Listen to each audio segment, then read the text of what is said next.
আসসালামু আলাইকুম প্রিয় শিক্ষার্থীরা, তোমাদের অনেক আগ্রহের ভিত্তিতেই ঢাকা বোর্ড 23-এর প্রশ্ন আজকে সলভ করার জন্য চলে আসছি। আমি ফজলুল হক গোলাপ, সহকারী শিক্ষক, রাজবাড়ী সরকারি বালিকা উচ্চ বিদ্যালয়।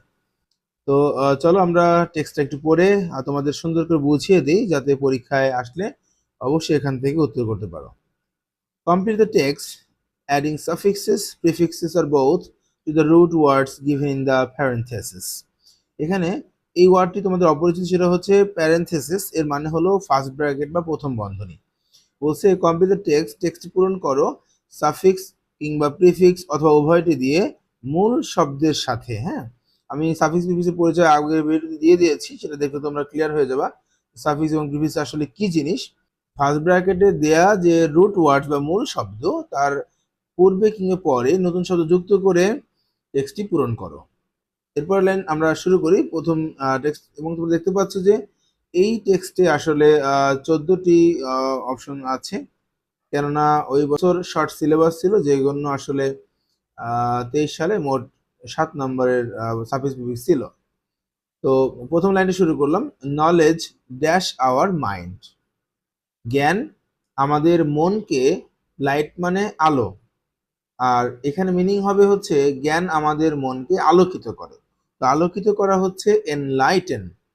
কিন্তু গ্রামারের নিয়ম হলো বাক্যের সাবজেক্ট যদি থার্ড পারসন সিঙ্গুলার হয়, ভার্বের সাথে কি হবে, এস বাই এস যুক্ত হয়। এই জন্য এনলাইটেন ভার্ব হলেও এস বা এস যুক্ত হয়ে উত্তর হবে এনলাইটেন্স, অর্থ আমাদের মনকে জ্ঞান আলোকিত করে।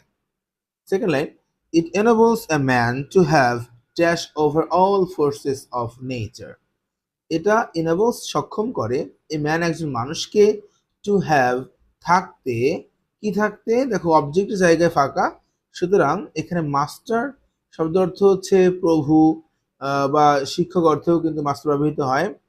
তো অবজেক্টের জায়গায় মাস্টার থাকার কারণে এটা নাউন ফর্ম ইউজ হবে।